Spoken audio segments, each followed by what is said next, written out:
Back on the article. Chairman Solomon. Thank you, Mr. Speaker. I rise in strong support of this article.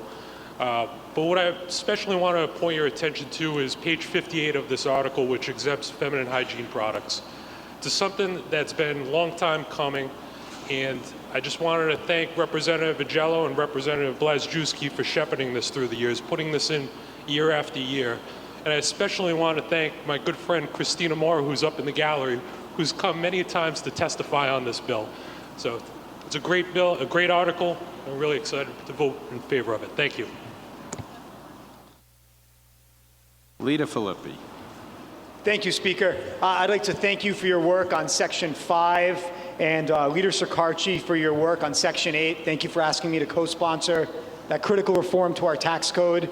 Really made a lot of sense, and I appreciate everything you've done on that, Leader. Mr. Speaker, may we segregate out 3, 5, 8, and 14, please? I believe they're divisible.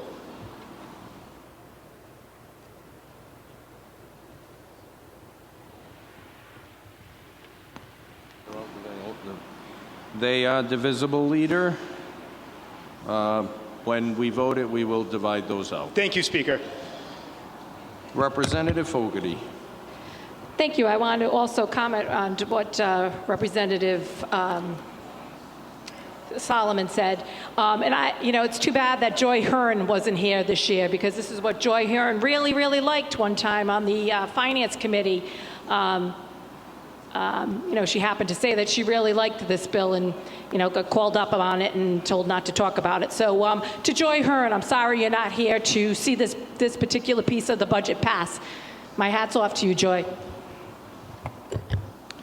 Representative Place. Thank you, Mr. Speaker. I'm going to rise in opposition to the majority of this article. My primary concern lies in the additional litter fees and the disposal fees that come along with the increase in fees. I don't know if you know a lot about Burrillville, but our economic demographic is probably closer to, say, Woonsocket or something like that than North Smithfield to some of our neighboring communities. And I feel that this is a very regressive set of fees that we're going to take action on. The people in my community, they rely on their transportation, so anytime they're going to go ahead and get a tune-up on their car, that cost just went up. Never mind every time they're going to go to the grocery store to buy just basic beverages. So on that point, I'll be opposing the majority of the article. Thank you, Mr. Speaker.